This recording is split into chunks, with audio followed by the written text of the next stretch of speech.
Today's edition of Mac Voices is brought to you by Blue Apron. Blue Apron delivers fresh ingredients and recipes to your door so you can cook something new and interesting tonight. Check out this week's menu and get your first 3 meals free with free shipping by visiting blueapron.com/macvoices. Blue Apron, a better way to cook. And by the new Mac Voices presence on Facebook. Watch your favorite Mac Voices episodes on our Facebook page and discuss them or anything tech-related in our new Mac Voices Facebook group. Join the party, express your opinion, and make your voice heard. Welcome to Mac Voices. This is the talk of the Apple community, and I'm Chuck Joyner.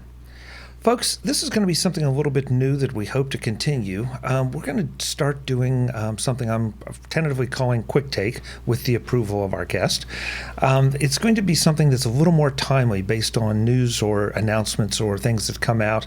We may not have had enough time to really fully analyze them, but it's going to be almost a gut level reaction thing to the news or the topic du jour. Good morning, Chuck. Thanks for having me as the first guest in this new format of your Mac Voices. Yeah, it's Kirk, I thought you were the perfect guy to talk about the new Pandora announcement, the Pandora Premium, simply because, first of all, you sit in the UK, I sit in the US. You're very much a music guy of one stripe. I'm a music guy of a bit of a different stripe. And so I thought this would give a kind of a balanced perspective, even though I have some strong feelings about this.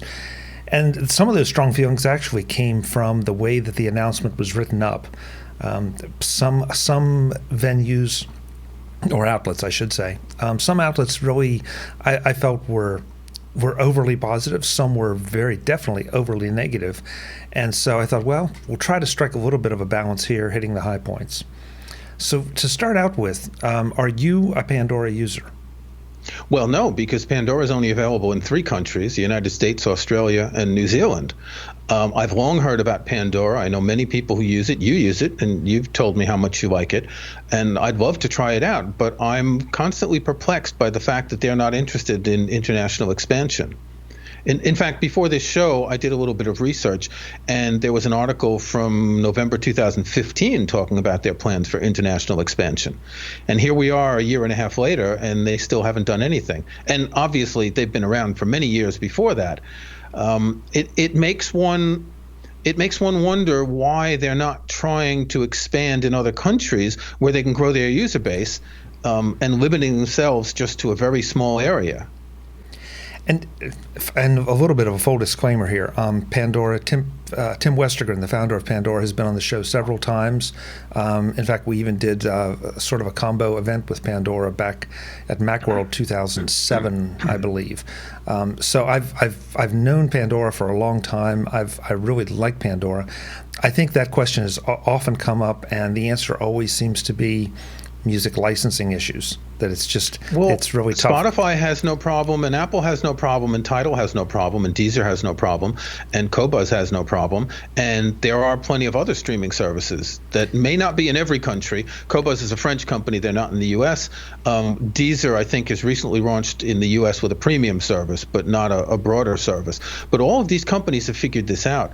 I don't think that's an excuse. Now, I did, and I haven't done a lot of research into Pandora, but there have been settlements that they've had to pay to different record labels for royalties. One thing that's very possible, so up until just now, Pandora was not an on-demand streaming service. You couldn't go on and say, I want to listen to this album. You mentioned earlier they call it the Music Genome Project. So it classifies music to find your taste. And again, everyone has told me this is great, far better than Apple Music Radio, that you can pick a song or an artist and you get a playlist. But it's very possible that since it's not an on-demand radio station, that they're not paying the same level of royalties. The on-demand streaming calls for a different level of royalties, and maybe they just didn't want to pay more, and they avoided the whole international thing and the on-demand thing until now because of these royalties questions. I think that may be part of it, and that's what we want to talk about. I don't want to go too far back into the past, but it does seem like that the music industry has treated Pandora differently. I don't know. I mean, at one time, this is before Netflix and before the streaming video services, they were accounting for a healthy percentage of internet usage. And I don't know whether the music industry, having been affected by Apple, I'm not going to say anything else. I won't characterize it, but we're a little bit hesitant to give yet another player a whole lot of power, and or whether they saw them as a cash cow. I really don't know, but I know that Pandora has seemed to have been treated differently in the past, because they were one of the first ones out there really doing this in a big way, even if it was only in a few countries. Well, I know for a fact that Apple Music radio royalties are much lower than streaming royalties. So if you listen to a radio station, the record labels get much less than if you select an album or a song to listen to. Also, the fact that Pandora has a longer history means that they might have signed some sort of licensing agreement back in the day that the record companies didn't want to let them expand on over time. True. Well, possible. I'm not going to say true. We're doing a lot of speculation here because it's all this kind of leads up to the fact that up until this point, you really didn't have control other than selecting an artist or a song to base your playlist or in Pandora speak, your station on. Now we have a more modern music streaming service where you can pick what you want to listen to and they will stream it to you. And so this puts it now squarely in the category of Spotify and Apple Music and I guess Google Play and some others. And Amazon, and and I didn't even mention Google Play and Amazon. I don't really tend to think of them as streaming services when I talk about music streaming. So we've mentioned in the past my podcast, The Next Track, that I co-host with Doug Adams, where we talk about how people listen to music today. And our latest episode is called Music Streaming 2.0, where we welcome Chris Conacher from the Computer Audiophile website, and we discuss how music streaming is going to change and what needs to be done. And none of us thought of mentioning Google Play or Amazon as a music streaming service. No, it's serious. Yeah. We were talking about the different services, and we made a list, and here's good and here's bad. We even mentioned SiriusXM, which isn't really a streaming service, but none of us thought to mention Google Play and Amazon. So what's odd about Pandora is that they had a unique service, and if I'm not mistaken, Pandora has something like 80 million users in just this limited, these three limited countries. They had a unique service that set them apart from the others, and now all they're doing is becoming a clone of all the other services.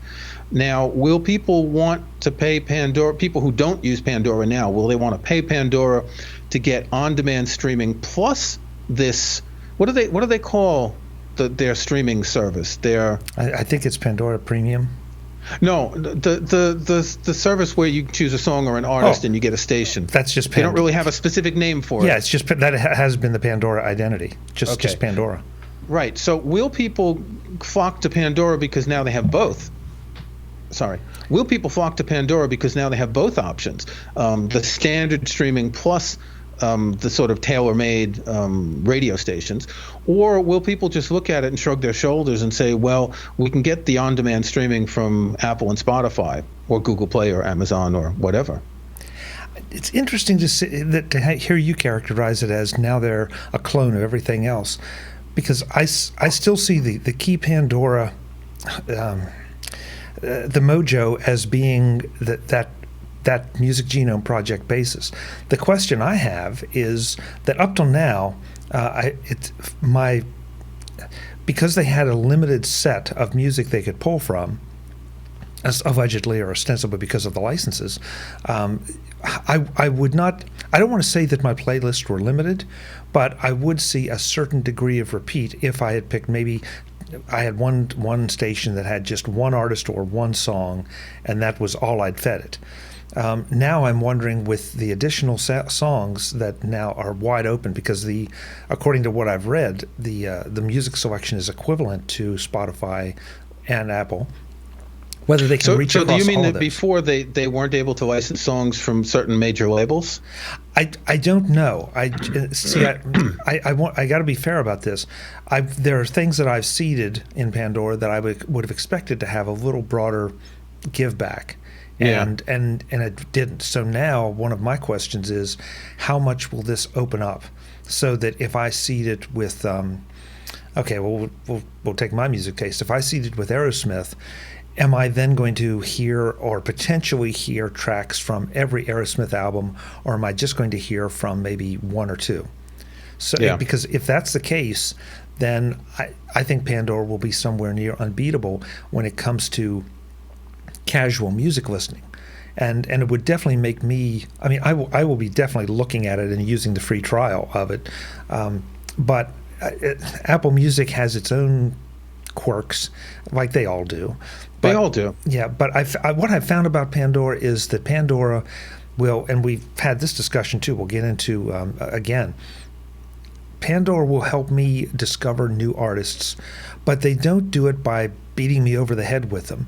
It might be every 5th, every 10th track that comes up in a station that is something maybe I don't recognize or haven't heard before. So they're not beating on me to say, here's the latest thing. The other thing about Pandora, at least for my money, is Apple Music does an okay job, Spotify does an okay job of kind of keeping to what I want. But in a lot of the Apple Music stuff, I feel like they're pushing an agenda. They're pushing certain things, like you said earlier, new music that, okay, I'm not sure I necessarily need new music. If it's new, fine. I just wanted to stay in the same basic genre that I've selected to listen to at that moment. Yeah, I just flipped over to iTunes to look at the For You selection, and it's very clear that Apple does have an agenda, that, some of the music that they're promoting is music I'm interested in. So a new album by Brad Mehldau, a new Jerry Garcia live album. But I don't know who the old 97s are. I really don't care for Laura Marling. I still keep getting the occasional rap and hip hop, and this is not my style of music. Yes. And this is the kind of music that Apple is paid for. It's like an end cap in a supermarket that a brand pays to get their products presented to people. I feel uncomfortable in a way that they're not respecting my music tastes like that. But I guess all the streaming services are going to do that. Another thing to look at now is why did Pandora do this in the first place? I mean, if they do have however many million users, and I'm pretty sure it's far more than Apple or Spotify, they did this because they obviously can't increase their revenue unless they do this. So it is a catch-up thing. It is a Me Too thing. Don't forget, however, that the record companies are probably very happy that Pandora has chosen this, because the record companies want everyone to assume that streaming music is the future. I mean, they're seeing that sales are dwindling. They're seeing, but download physical sales are all dwindling. Anyone who subscribes to any streaming music service is paying a tithe to the record labels. In general, the major record labels look at it. I guess the majors get 90% of it, and indie labels get maybe 10% or something like that. So all that the music industry wants is for as many people as possible to pay their $10 a month. And that money just piles up. It doesn't matter how much you listen to, whether you listen to a lot or just the occasional playlist. They just want to see that income. So one more service doing this just means more income from the record companies. And I think the record companies are far beyond the point of caring how the music is presented by any of these services. They just want this aggregate number of users to increase. Agreed. And I think that this was the only real criticism I've ever heard of Pandora, that, okay, it's great for casual listening, it's great for music discovery, it's great for kind of saying, okay, I want this kind of music that I've designated for a party or something like that. But when I really want to listen to, Aerosmith, I want to listen to Aerosmith. I don't want to listen to something that's like Aerosmith, or I don't want every 5th or 7th song to be Aerosmith.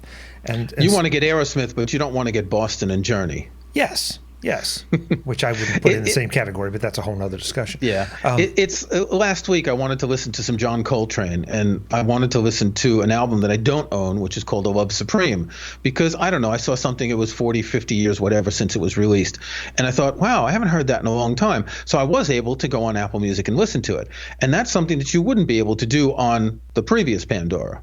Yeah, exactly. And so that's why I guess it's funny. I don't see it as a Me Too. I see it as this has been our basis over here, and we've been very successful. This is the one criticism that we haven't been able to address. Now we can address it.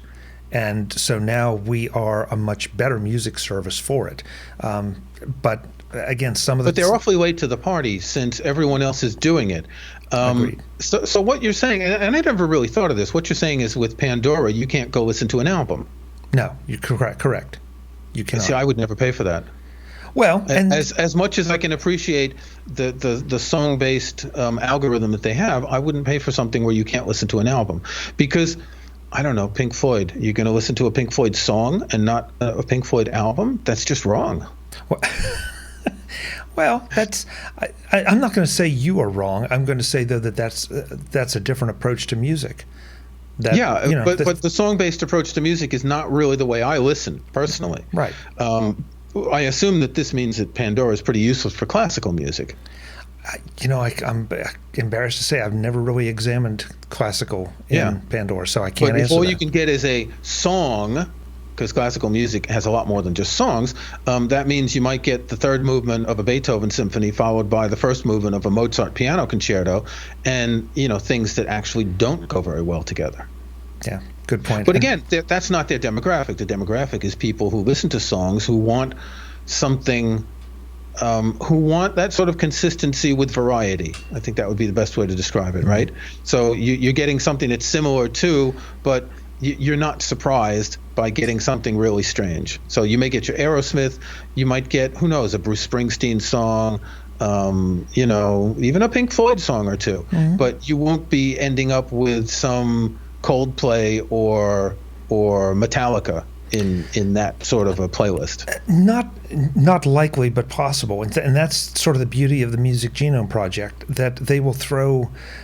Oh boy, examples are hard to come by, but they might throw a Beatles track in, or something that is completely out of left field with the 5 tracks I've been listening to, but. When I say out of left field as far as the artist goes, but as far as the track itself goes, it makes perfect sense in that. I have to say that I have ended up purchasing more music, discovering more music because of Pandora than Apple Music or Spotify. I mean, they seem to just, okay, if you like this band, you probably, or there's a decent chance you'll like that band. And I'm a bit pickier, so it's, not really. But when they do it on a track-by-track basis, I find the experience with Pandora to be much more consistent. The other interesting thing, Kurt, is that I have discovered that music is playing, so I'm not sitting there watching things go by. So the next track comes up, and it's like, that's pretty good. I go and look at it, and it's like, well, I don't like that artist, but I like this track. Yeah. And so it changes your attitude as well. So that's why I'm such a big proponent of this. Now, again, under the heading of full disclosure, I was for a while a paid user of Pandora. I've been using the free model recently because I switched over to Apple Music to give it a try, and we've had conversations about that, numerous times here. Can I afford to pay for 2 music services? I don't know. So that's a really important question. And in the podcast we were discussing what differentiates one music service from another. None of us really felt that these exclusives make that much of a difference, because if you're subscribing to one service and another one has an exclusive by an artist you like, you're not going to cancel your subscription to move over. You're not going to pay for a second subscription. I mean, there are probably some people who pay for 2 or 3 because they've got the disposable income or because they're in the business, but the average user is not going to pay for it. So you have all these issues of trying to balance, what one service offers and what another service offers. That's why they will all eventually offer the same thing with a few exclusives. Apple's making some pretty ludicrous TV shows to add to theirs. Apple Music is going to have TV shows, right? Because that makes sense. But other than that, they're all going to level out at the bottom, offering more or less the same thing. And again, in the podcast, we all agreed that the main issue here is usability. It's the most usable service that's going to end up winning out.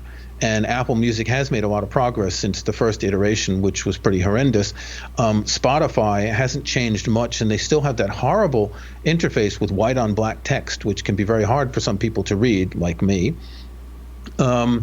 Other services have their own issues of usability. It's not going to. It's the one that works best for a lot of people that's going to succeed, and the other ones are going to struggle, I think. Blue Apron is sponsoring this edition of Mac Voices, and I'm happy about it because I like to eat and I like to cook. The only trouble is that cooking takes time, more time than just preparing the food. It takes time to do the shopping, which means going to the store. It also means that I have to plan the trip to the store, which takes even more time. And let's not forget about finding the recipes to fix, which really starts the whole process. Blue Apron solves all those problems. When you try Blue Apron, you set your food preferences so you never get anything you don't like. Not a fan of seafood? Don't care for lamb? No problem. Just tell Blue Apron that, and they adjust your choices. Then, select your meal plan. Do you typically cook for 2 or for 4? Fill in some additional information for shipping, and get ready. When your Blue Apron box arrives, what you get is exactly what you need to cook fantastic, delicious meals. You get the recipes. You get all the ingredients in exactly the right proportions and quantities, so there's no waste. And you get it all packed and marked so there can be no confusion about which ingredients go with which recipes. The ingredients that need refrigeration are packed between 2 ice packs that keep everything cold and frozen solid, even if you have to wait until you get home to unpack them. Everything is wrapped inside an insulated bag so everything stays fresh and is protected from the outside world. Then the fun begins, because all you have to do is follow the step-by-step instructions to create something you probably haven't had before. Blue Apron is always developing new and interesting recipes, and they don't repeat anything for a full year. Remember my time concerns? Blue Apron meals can be fixed in 30 to 40 minutes from start to finish. So they're not only delicious and convenient, but they won't cost you an evening's work preparing them. Blue Apron truly is a better way to cook. I want you to try Blue Apron right now by visiting blueapron.com/MacVoices. When you do, Blue Apron will send you 3 free meals delivered to your door free so you can have the Blue Apron experience top to bottom. You get the pleasure of cooking and eating delicious food with your family, and you get to try Blue Apron for free while you do it. I know you're going to love it because I love it. That's blueapron.com/MacVoices for 3 free meals and free shipping. Sign up right now and start eating better. Blue Apron, a better way to cook. Thanks to Blue Apron for their support of Mac Voices. Add to that, don't forget, Apple Music, what are they at, 20 or 30 million, and Spotify just announced 50 million paying users. There happen to be over 6 billion people in the world. So this is 1% of 1% of 1%. The number of users compared to the number of phone users. What does Apple say? They have 500 million active iPhone users, or even more than that. And the number of people who are paying for streaming music is it's just nothing compared to all this. So on the one hand, they have a long way to go. They can go quite far. The field is open because there are a lot of users.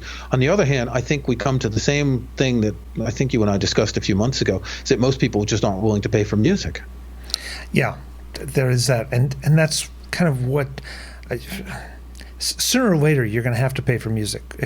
Whether you go back to the old model. Why? You listen to the radio. Well, radio is still extremely popular. But you're still paying for it. More people listen to radio than anything else. Well, you pay for with your attention by listening to ads, but you're not putting out cash. Which, let's face it, $10 a month isn't that much. So people who aren't willing to spend $10 a month for music, but they are willing to spend $8 for a coffee at Starbucks, makes you kind of wonder. But if that was $5 a month, imagine if there were twice as many people. So here's how the math works. You take $10 a month, and we'll take Apple as an example. Apple pays roughly 30% of that to the rights holders. The first thing to know is that Apple did not pay artists. So when you hear about artists getting screwed from streaming music, they're not getting screwed by the streaming music services. They're getting screwed by their record labels. Apple pays the music to the record labels. Some independent artists own their rights and they get it directly, but it's a very small minority. So out of that 30%, the way the value of a stream is calculated is by the number of, you take the aggregate of all the money in a given period and you divide by all the streams, and that's how much a stream is worth. So if you've got twice as many people listening to twice as many streams, each stream is worth the same amount, right? However, there's twice as much money going out. So you can imagine that the average band is earning twice as much because they're getting twice as many streams. So the price per stream is not going to change. It's still a function of the aggregate amount of cash. But if you've got 2 or 3 or 5 times as many people paying, and imagine you lower the price to $5, but you get 3 times as many people to subscribe, so you've got far more money than you do now. That's more money going to record labels and artists. Now, I know that sounds complicated, but there's not a fixed rate per stream. The more money that comes in, the more money goes out. And see, this is what the record labels want. They want as many people as possible to commit to paying for music. And once that happens, that means there's more money being spread around. Obviously, more money for, Jaguars and Bentleys and gilded hotel rooms for the record label executives, but also more money for the mid-level bands who maybe make, $1,000 a month now. Maybe they can make 2 or 3 if there are 3 or 5 times as many people paying to stream music.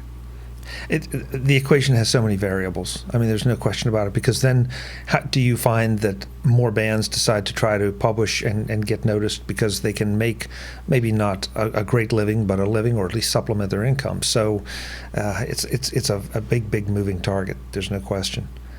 Yes, but again, the goal of the music industry is to just get as much money as possible being paid for music, one way or another. It doesn't matter how, to whom, because they're getting that 30% from all of these companies.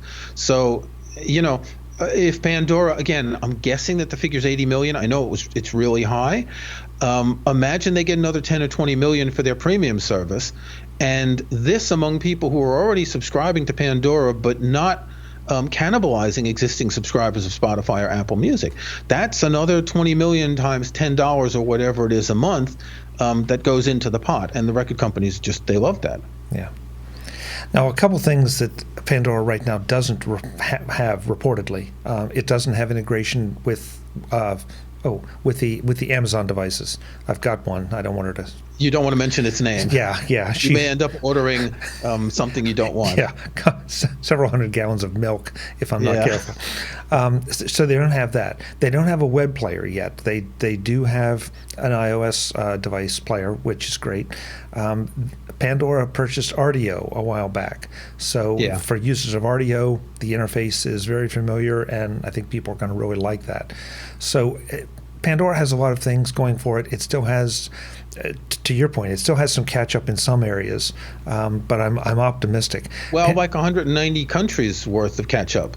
They're only available in 3 countries. Yeah. What's interesting is that Spotify is not available in anywhere near as many countries as Apple. Apple is pretty much in every country in the world, maybe not North Korea, but pretty much every country in the world you can get Apple Music. Spotify has a far lower number of countries because their expansion started in Europe and they slowly expanded to the US and other countries. Yet Spotify still has far more users, which I kind of expected that in the first year Apple would get more users than they did because of their reach, which isn't the case.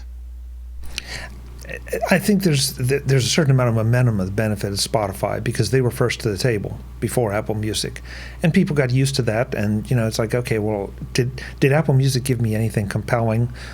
Just like Amazon and Google Play. I mean, do they give you anything compelling? Well, Amazon gives you the device control, but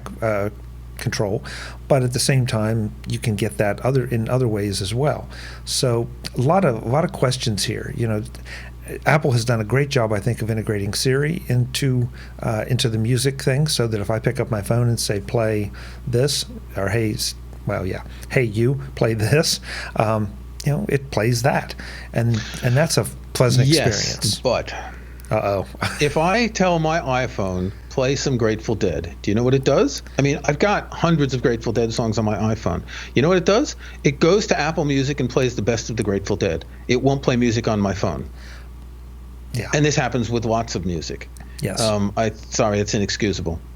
No, really. and there are things. Listen, there are things about Apple Music. One thing I did want to mention, though, Apple Music, Google Play, and Amazon are the places that you can, if you're a subscriber, you can upload some of your own music Yes. to those services. So if Yes. you have albums that are out of print, or from a one-off indie artist that doesn't publish anywhere, you can get those up into your system, and that's one thing. And you can watch Apple Music change the name and the tag and the album artwork to something totally different, and your iTunes library can be totally destroyed by it. Well, there is that, yeah. There is that.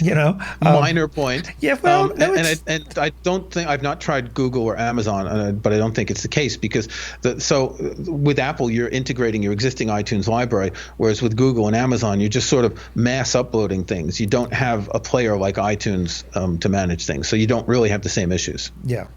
But you still can put things in those libraries that Yes. with Pandora or with Spotify you can't. And Right. that to me was a huge differentiator for Apple Music. I don't remember if Google Play had it at first and Amazon Music then came along and gave you that option. So I seem to remember that Google early on let you upload 250,000 tracks when Apple was still at, what was it, 25,000 or 10,000 or whatever? But I'm not sure that was the existing version of Google Play because they've changed. That was just maybe Google's Song Locker or whatever they called it. Mm-hmm. It's true that does differentiate some of these servers, but I'll go out on a limb and say that 90% of people don't care about that. They just want to listen to music. They don't care about their libraries. And the problem is that the people who do care about an existing library are the ones whose metadata gets messed up and who get so frustrated they don't even want to deal with it anymore. And that may be where we put a stake in it, because people just want to listen to music. You and I have a bit more of an intense interest. But if you just want to listen casually, listen, go check out Pandora, the free version now, or when the trials become available for the general public, give it a try. I mean, I'm very happy. I may consider switching. I'm not sure I'm going to be able to supplement my Apple Music, but depending on how they do it, it may make me a switcher over to Pandora. Well, the thing about us is that since we are in the Apple media area, we kind of need to know about Apple Music. I honestly wouldn't pay the $10 a month for Apple Music if I wasn't writing about Apple and iTunes and all that. I have enough music in my library, and it's just not worth it to me for all the headaches that I've had. And same for you. You do this podcast and all the writing. Can you really do without Apple Music? That's a good question. Probably not. Something that people should know about is that, so you've got $10 a month for Apple Music, but you can extend your subscription for a year for $100. So if you buy a $100 iTunes gift card and you add it to iTunes, you'll be asked if you want to apply this to a 1-year extension of your Apple Music subscription. So you can save $20 like that. Good tip. I don't think I knew that. Real good tip. Yeah. Okay. Yep. Kirk, thank you. This was intended not as anything to reach a conclusion, but just to have a discussion about it, and I think we accomplished that admirably. So, thank you for being the first guest on MacVoices Quick Take. Thanks, Chuck, for having me, and I look forward to doing this again someday. As we always do, make sure folks know where they can find you when you're not here talking music or whatever else we're talking. You can find me on my website, which is called Kirkville. It's at kirkville.com. And you can find my podcast, The Next Track, at thenexttrack.com. Great. And folks, definitely, please check out The Next Track. Great podcast. I'm Chuck Joyner. This is Mac Voices. We'll be back with more soon. Please let us know what you think, what your decisions are, what your opinions are about streaming music or anything else. We have a new Facebook group that we'd love to have you join. All you have to do is ask, and then you can send your opinions in and engage in the discussions that are going on there. Until the next time, thanks for watching.